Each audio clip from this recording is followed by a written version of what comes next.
Hola, ¿alguna vez han sentido que tomar una decisión, sobre todo la importante, es como más un arte que una ciencia exacta? Hoy vamos a explorar justo eso, ¿eh? Los aspectos humanos, a veces medio complicados, del proceso de decisión. Nos basamos en un análisis bien interesante sobre arquitectura de software y toma de decisiones, pero la descentralizada. Exacto. Los documentos que revisamos, fíjate, sugieren que aunque nos encanta pensar que decidimos con pura lógica, con datos, la verdad es que no. Factores como las emociones, la creatividad, los sesgos que todos tenemos y hasta los miedos, pues juegan un papel enorme. Este análisis se enfoca justo en eso, en cómo entender y manejar estos elementos que llaman blandos. Entendido. Entonces, la misión de hoy es desempacar cómo el encuadre, eso del framing, la creatividad, el pedir consejo, y sí, nuestros propios miedos y sesgos, cómo impactan las decisiones. La idea es poder navegar mejor este terreno. Vamos a ello. El material usó una analogía que me pareció genial. Un mapa escala 1:1. Es súper exacto, sí, pero pues no sirve de nada, ¿no? En cambio, 1:1000, aunque tiene menos detalle, ese sí es útil porque simplifica, te enfoca. Encuadrar una decisión es un poco así. Define qué es lo relevante y qué dejamos fuera. Claro, es que es clave para dirigir la atención. Implica definir el problema, sí, pero también el marco temporal. O sea, ¿cuánto tiempo va a durar esta decisión? ¿Cuándo tenemos que volver a verla? Y, súper importante, aceptar la realidad como es. Mencionan un caso, por ejemplo, de necesitar operar en Turquía y China. Y eso cambió por completo la solución técnica, por los requisitos legales de allá. Ignorar la realidad, pues nomás no funciona. Y para ayudar con eso del encuadre, hay tres preguntas clave que rescatan las fuentes, del profesor Badarraco. 1. ¿Cuáles son mis obligaciones centrales? O sea, ¿a qué estoy comprometido realmente? 2. ¿Qué va a funcionar en el mundo como está ahorita, no como quisiéramos que fuera? Y 3. ¿Quiénes somos? Como organización, reflejando los valores. Esa tercera pregunta sobre quiénes somos, no sé, ¿no puede sentirse a veces como muy abstracta? Digo, en medio de la urgencia técnica, pensar en valores. Pues sí, podría serlo, la verdad. Pero el análisis sugiere que si la ignoras, puedes tomar decisiones que, ok, técnicamente funcionan ahorita, pero a la larga chocan con los valores o las metas de la organización. Es un equilibrio, ¿no? Delicado. Entendido, sí. Bueno, una vez que tienes el marco, viene la creatividad. Generar opciones. El marco te guía, pero no debería como, ahogarte. Hay que buscar más allá de lo obvio, ¿no? Exacto. Como en un ejemplo que vi de la serie de playlists sobre Spotify, el requisito era iniciar la música en menos de 200 milisegundos. Y parecía imposible con TCP/IP hasta que a alguien se le ocurrió una solución pues creativa y hasta controversial. Perder datos al inicio, datos que ni se notan. A veces, cuestionar las reglas te abre caminos nuevos. Totalmente. Y la inspiración, como dice el material, no viene solo de lo técnico, ¿sabes? No solo de libros de patrones de diseño. Mencionan hasta un libro de agricultura, La revolución de una brizna de paja, porque desafía la sabiduría convencional. Te hace pensar diferente. Interesante eso. Ahora, otro punto clave. Buscar consejo. Las fuentes dicen que no es solo por cortesía, ¿eh? Es vital. Te ayuda a probar la realidad de lo que tú crees, de tus suposiciones, y también a ampliar opciones.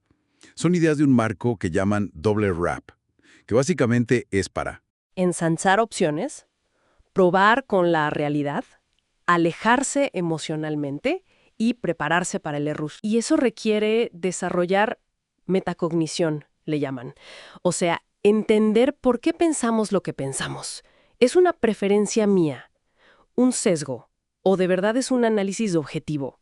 Compartir tus razones ayuda mucho a la transparencia, pero separar la reacción emocional de la respuesta ya pensada cuando recibes consejo, eso sí está cañón.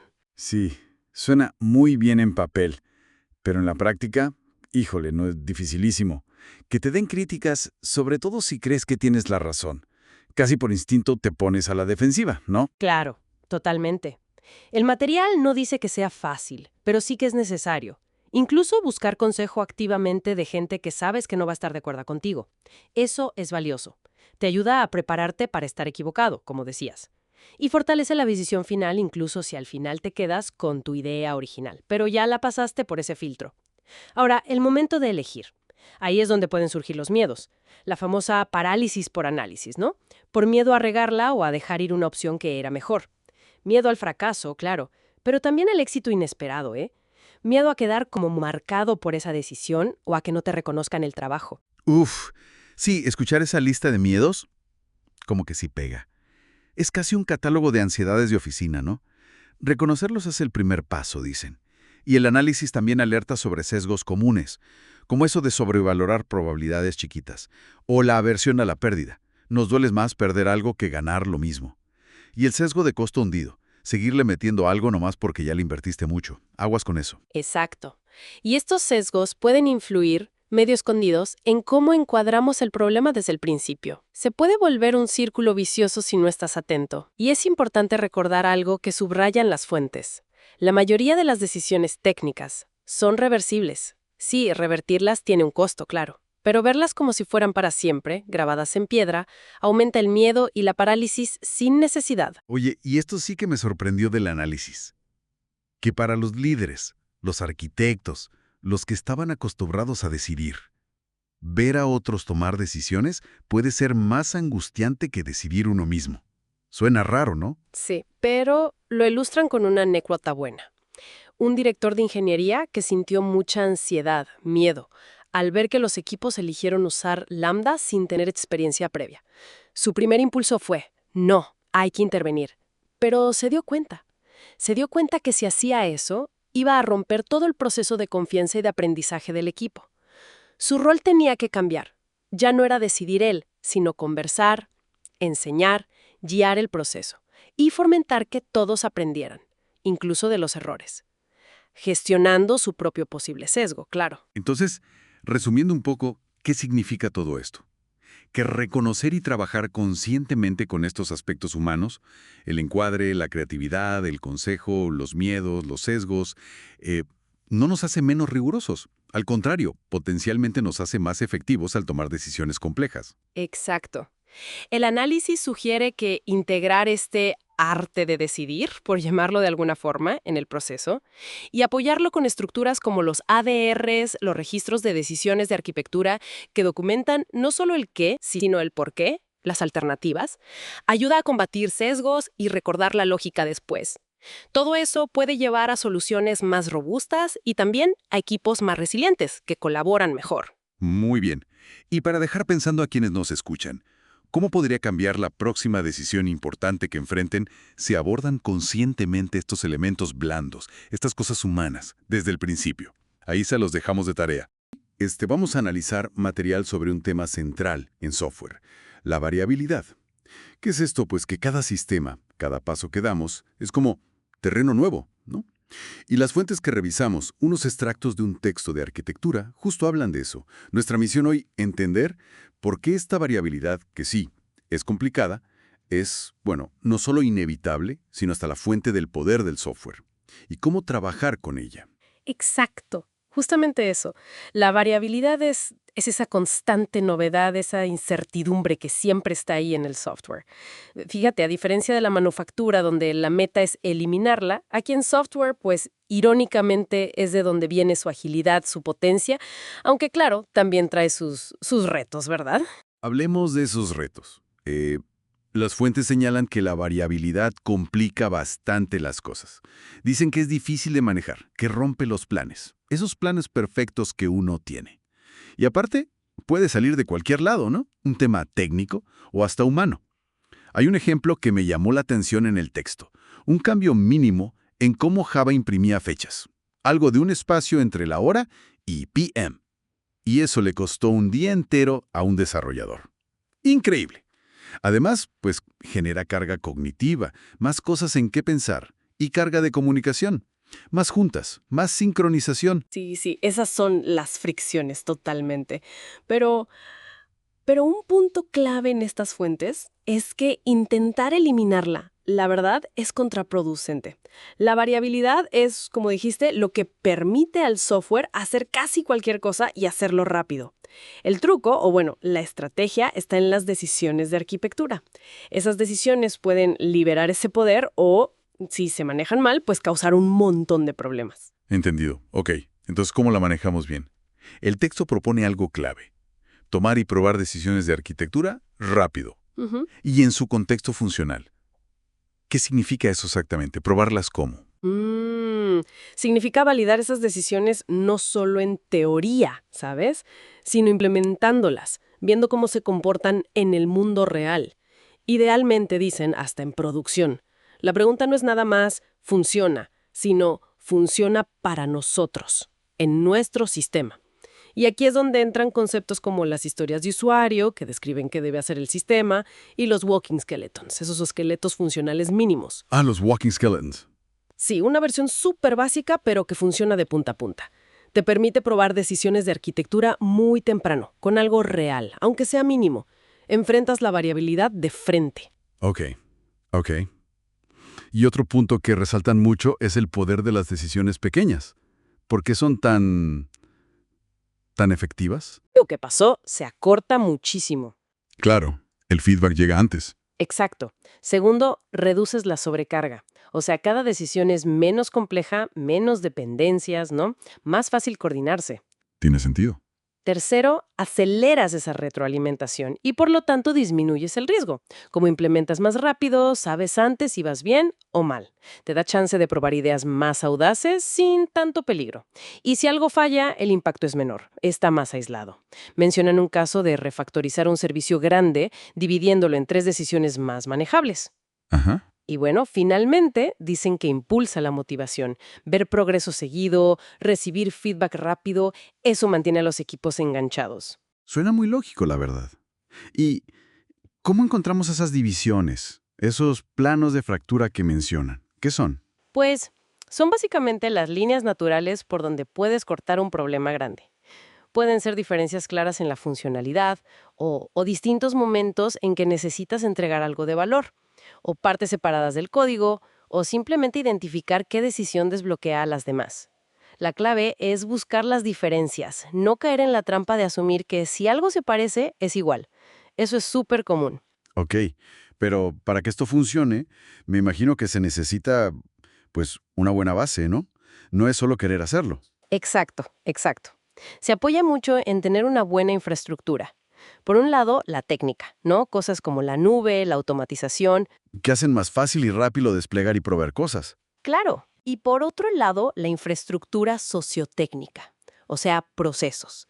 Mencionan el advice process, donde quien toma la decisión debe consultar a los afectados y expertos, aunque la decisión final sea suya. Ah, ok. Eso ayuda a tomar decisiones de forma más descentralizada, pero bien informada.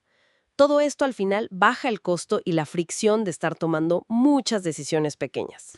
Fíjate que el material hasta dice algo que, bueno, suena un poco fuerte. Rápido y equivocado es mejor que lento y correcto. ¿No es un poco irresponsable decir eso? Podría parecerlo, sí, si buscas la perfección desde el inicio. Pero piénsalo así. En un entorno con tanta variabilidad como es el software, el sistema tiene que estar optimizado para aprender. Saber pronto que algo no funciona es súper valioso. Te permite corregir el rumbo rápido o confirmar que vas bien y seguir construyendo sobre seguro. Esperar a tener la decisión perfecta es como apostar contra la incertidumbre. Y peor, retrasa ese aprendizaje que es tan crucial.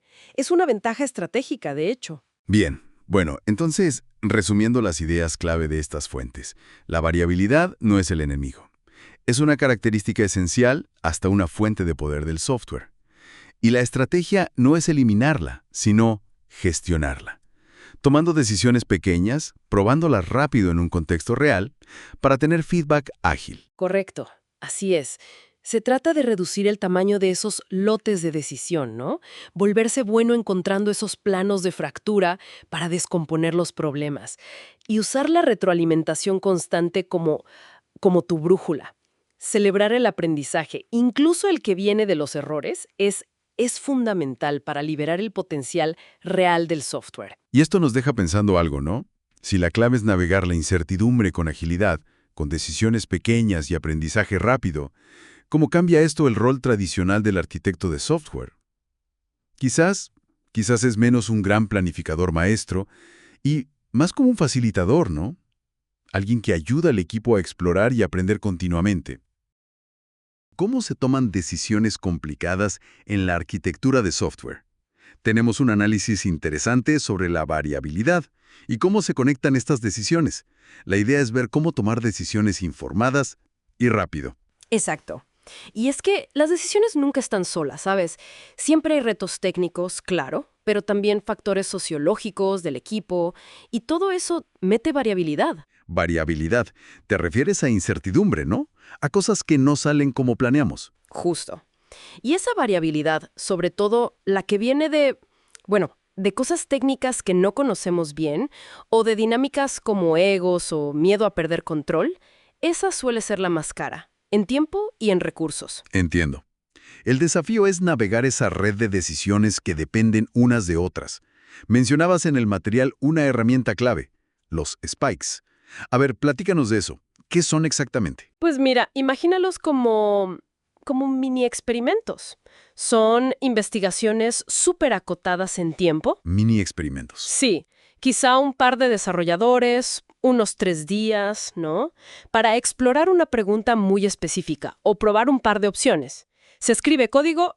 Sí, pero es código que casi seguro se va a tirar. Ah, ok. No es para producción. Para nada. Lo importante es que se hacen antes de tomar la decisión final. Su objetivo no es entregar funcionalidad, sino, pues, juntar información, datos concretos, en contexto. Ya veo. O sea, mueves la incertidumbre y el costo de esa incertidumbre al inicio, cuando es más barato manejarla. Exactamente. Y me imagino que eso ayuda a que las pláticas sean menos de yo creo que y más de esto es lo que vimos. Totalmente. Hay una frase muy buena que citan: el código zanja discusiones, porque te da hechos. El código zanja discusiones. Me gusta. Y no solo las técnicas, ¿eh? También ayuda a alinear al equipo, a bajarle a la fricción que viene de no saber qué esperar del otro o de la tecnología. Por eso suelen tener una estructura. Una ID, un título que es una pregunta, un tiempo límite, muy importante, el contexto de por qué vale la pena responderla ahora, qué opciones se ven y lo aprendido. Se manejan como otra tarea del backlog. Tiene lógica que se gestionen así, formalmente. Oye, y el material habla de ver la interconexión de las decisiones de 4 maneras. ¿La repasamos rápido? Claro. La primera es verlas como una serie. O sea, una decisión lleva a la otra, en secuencia. Ajá. Aquí un spike te deja probar un caminito rápido. Si ves que no jala, Fire rápido. Y barato. eso. Sin haberte metido a implementar todo y generar esa deuda de diseño que luego sale carísima. Ok, fallar rápido suena bien. La segunda forma. Verlas como una jerarquía invertida. Hay decisiones más fundamentales que se toman antes. ¿Cómo cuáles? Pues no sé, la estrategia de negocio, los límites técnicos grandes, cómo divides los equipos. Esas ponen el contexto para las decisiones que vienen después. Entiendo. Como las capas de una cebolla, pero al revés. Algo así. Y los spikes ayudan a checar si esas bases siguen siendo válidas o si sus consecuencias cambiaron con el tiempo. Vale. ¿Y la tercera? Como atómicas. Hay decisiones que simplemente no puedes dividir más. Si las partes pierden sentido. Muchas veces pasa donde chocan requisitos no funcionales. Los CFRs, que necesitas rendimiento y seguridad y que escale. Puf, sí, esas combinaciones son complejas. Exacto. Un spike te permite explorar justo esas interacciones complicadas para encontrar ese núcleo que no se puede partir. Explorar interacciones. Clave. ¿Y la última? Verlas como una conversación bidireccional. La tecnología no se detiene, ¿verdad? Para nada. Surgen cosas nuevas. La nube, otros frameworks. Y esas novedades pueden presionar decisiones viejas, decisiones fundamentales. Un spike es ideal para investigar con datos si una decisión antigua ya necesita un reemplazo, ver si de verdad conviene cambiar. Y eso me lleva a algo que también se toca. El factor humano. Esa sensación de perder el control cuando las decisiones se comparten o cuando desafían como siempre lo hemos hecho. Fundamental. Esa complejidad social mete más variabilidad. Y de la costosa, híjole. Sí, me imagino. Pero los spikes también ayudan ahí, porque al darte datos rápido, Ujú. contrastan las percepciones con la realidad del código. Exacto. Ayudan a generar confianza, a enfocar los desacuerdos de manera productiva. El experimento es para aprender juntos, no para tener la razón. Entonces, no es solo tecnología. Es cómo aprenden los equipos y cómo deciden juntos ante lo incierto. Sí, si tuviéramos que resumir, ¿cuál sería el mensaje central? Pues que los spikes son una herramienta súper práctica y relativamente barata para lidiar con esa doble incertidumbre, la técnica y la social. Son una forma estructurada de aprender rápido, de tomar decisiones con mejor información, simplemente. Permiten ver las conexiones entre decisiones desde varios ángulos y adaptarse mejor, ¿no? Fomentando que decidamos con evidencia. Justo eso. Promueven una cultura donde experimentar para aprender es seguro y es valioso. Nos deja pensando, ¿habrá por ahí alguna decisión importante, pendiente, donde un pequeño spike podría dar mucha claridad antes de lanzarse? Lo que pasa cuando cambia la forma en que se toman decisiones de arquitectura de software, que, bueno, propone un modelo distinto. Lo llaman proceso de consejo. La idea central, digamos, parece simple. Pasar de que decida un grupito a que cualquiera del equipo pueda tomar una decisión. Eso sí, buscando consejo antes. Pero claro, mover el poder, la responsabilidad, pues nunca es tan sencillo. Vamos a ver los retos, tanto para los que ganan esa capacidad como para los que la comparten. Exacto. Porque este cambio no es solo técnico, ¿eh? Es profundamente social, humano. Y el material lo dice claro. La seguridad psicológica es la base. Es fundamental para que esto funcione de verdad. Sí. Sin ella, pues, o es puro teatro o la gente se resiste muchísimo. A ver, empecemos por los que, pues, ganan poder, en teoría. El texto dice que un reto es que no se la crean. O sea, por la costumbre de las jerarquías, dudan que de verdad les dieron permiso para decidir. Ujú. Y otro, entender bien hasta dónde llega su responsabilidad. Que una decisión no se acaba el decirla, no.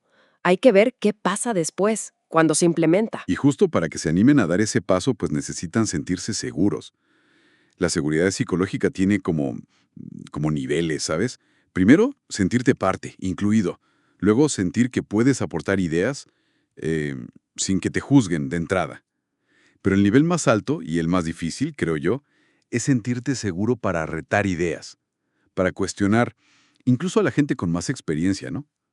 Sin miedo a quedar mal o a represalias. Claro. Si no llegas a ese nivel, la gente no va a tomar riesgos, ni va a aprender de los errores. Y errores, pues siempre va a haber. Suena clave eso. Pero ¿qué tan difícil es construir ese ambiente de desafío seguro? Sobre todo, no sé, en culturas empresariales más tradicionales.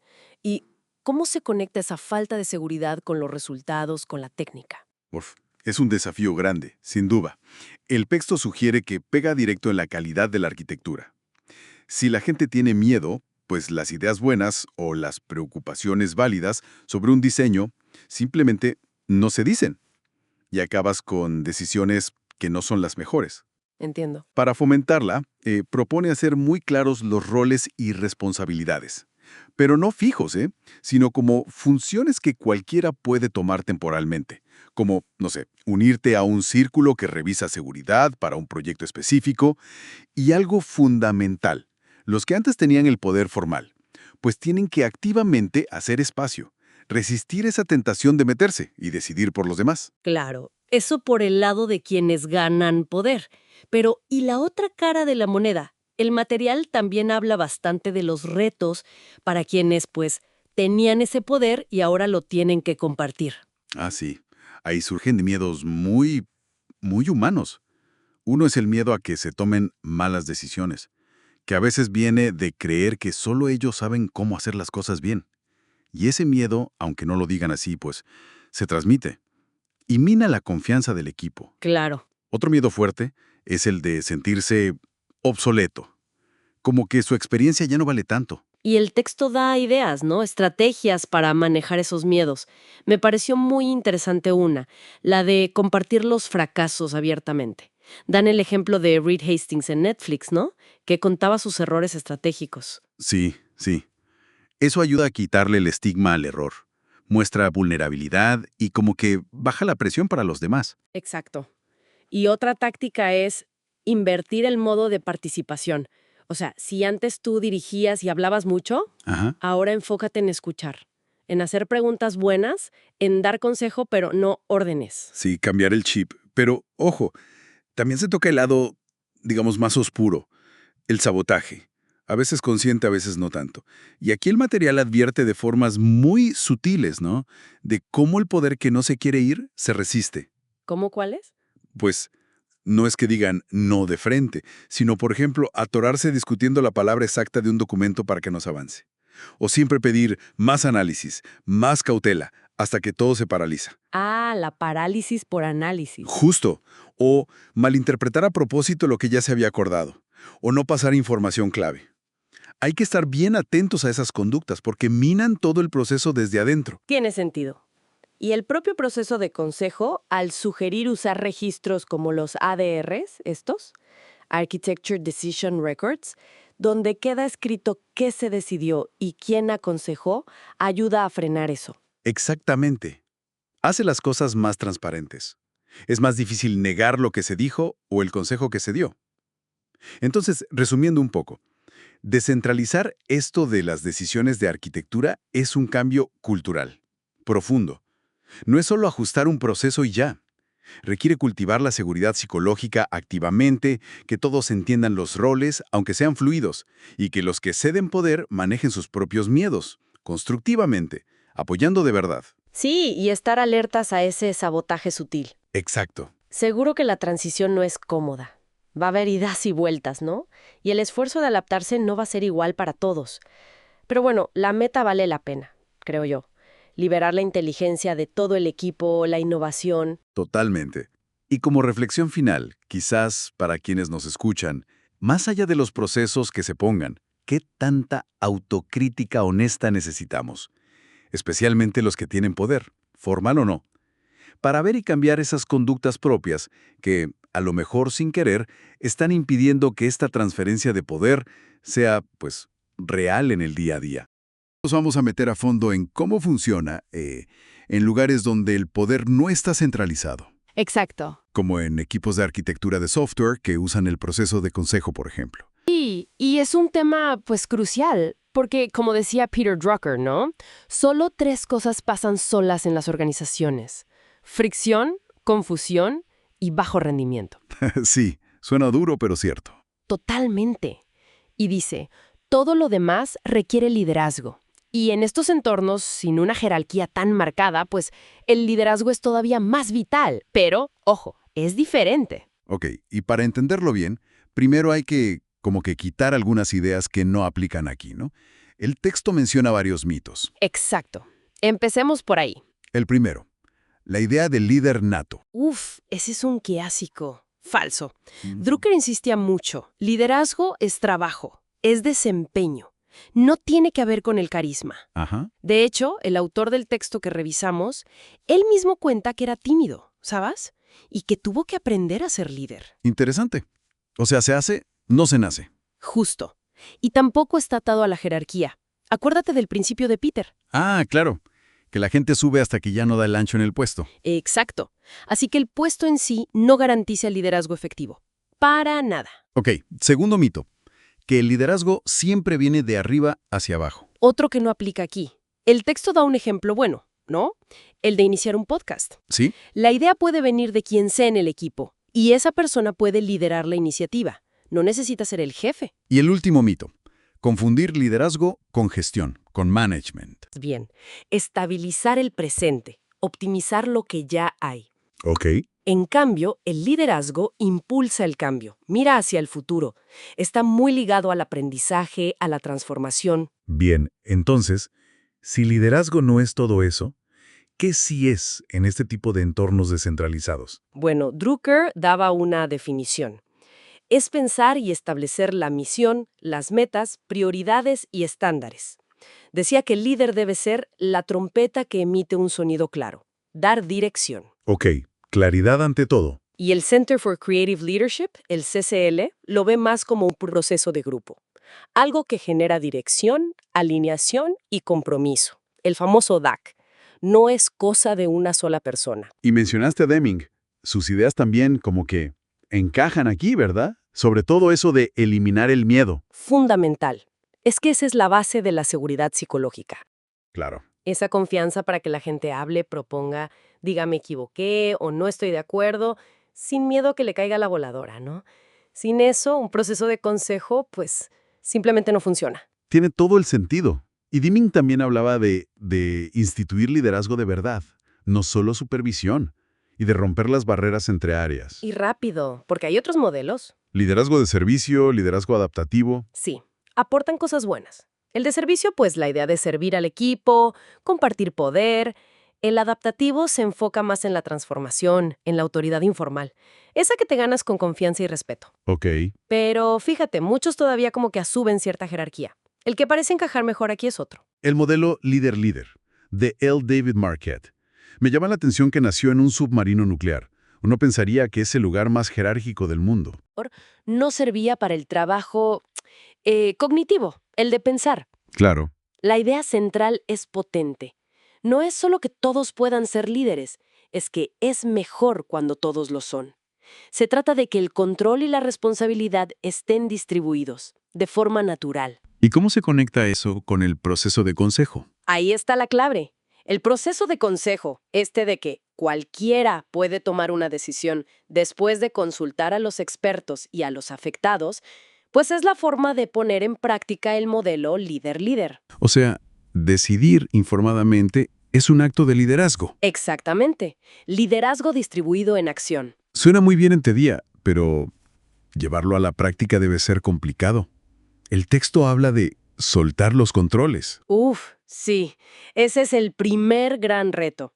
Y quizá el más difícil para quienes están acostumbrados a mandar. Me imagino. Ujú. Requiere quitar esa supervisión vertical constante, ¿sabes? Confiar de verdad en que la gente va a tomar la iniciativa. Y también priorizar la seguridad psicológica. A veces, incluso sobre la rapidez de una decisión. Crear ese ambiente seguro para discutir diferencias es vital. Y mencionan la herramienta del yo pretendo o I intend to. Sí. Es un mecanismo súper práctico. Cualquiera dice, yo pretendo hacer X cosa si es algo fuera de lo normal. Ajá. Si nadie tiene una objeción con buenos argumentos, pues adelante. Le das para adelante, empodera, pero de forma segura. Anima a actuar y a aprender, incluso si uno se equivoca. Confiar.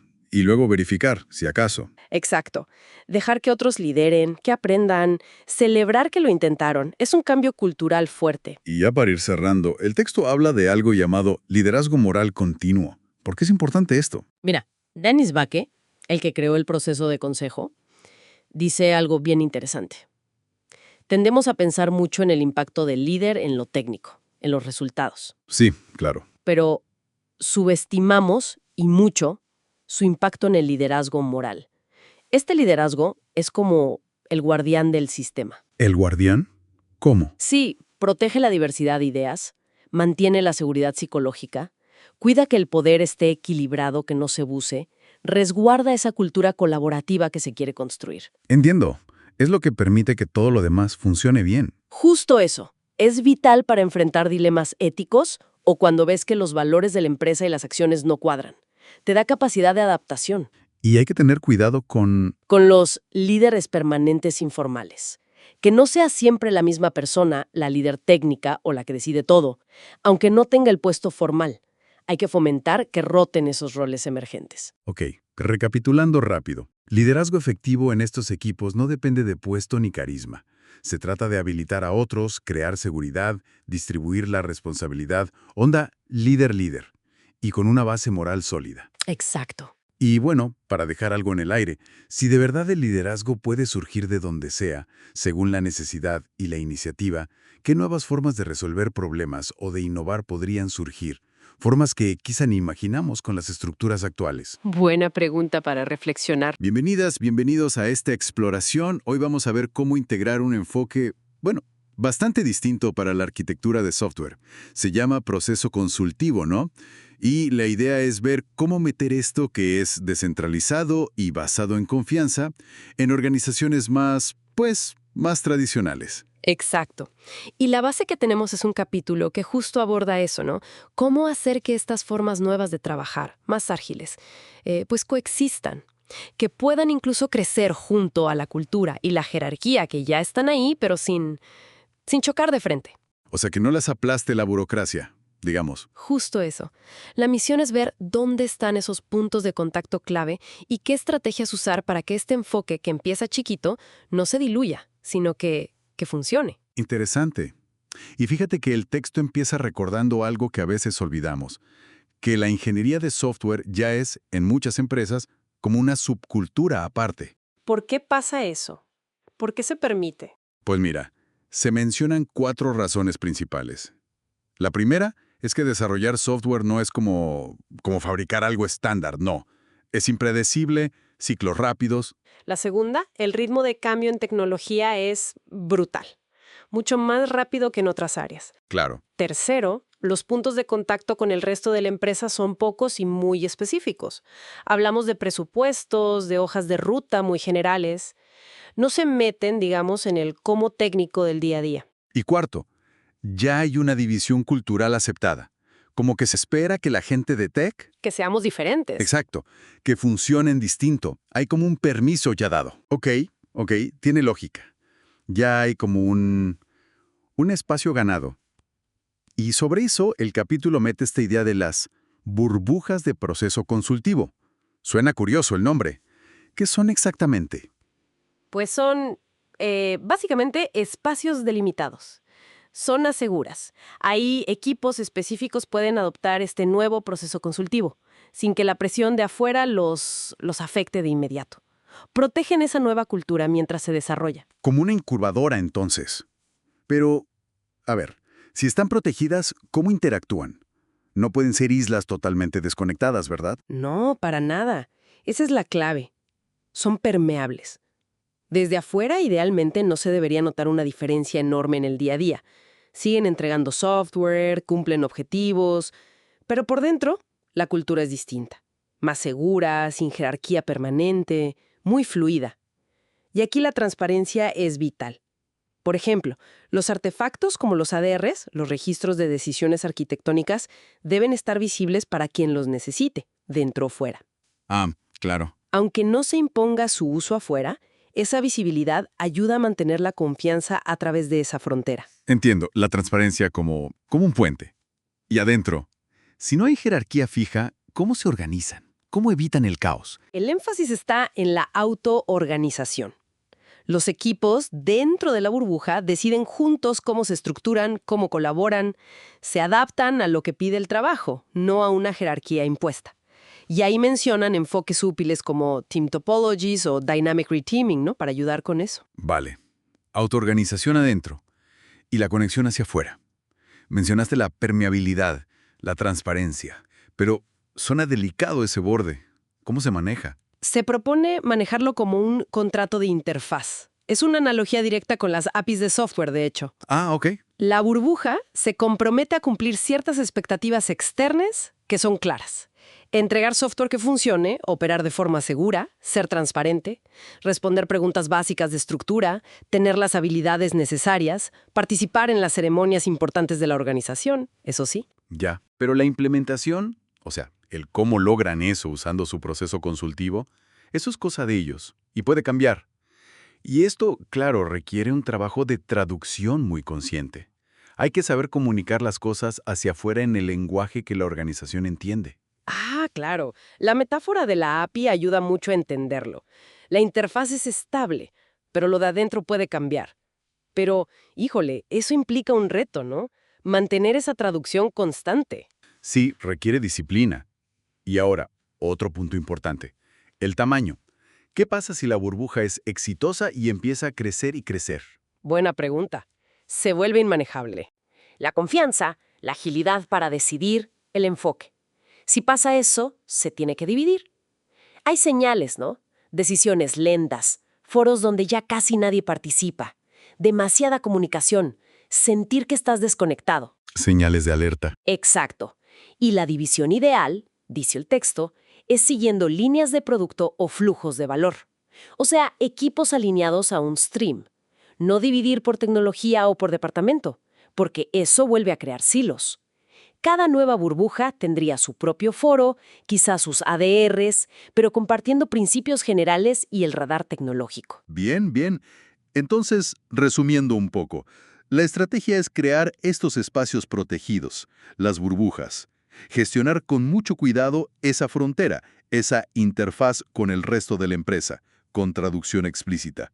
Y estar listos para dividirlas si crecen demasiado, para mantener la agilidad y la confianza. Justo eso. Y hay una reflexión final que me parece muy buena, sobre todo para quienes venimos de ingeniería. Cuidado con esa tentación de querer estandarizar todo, ¿no?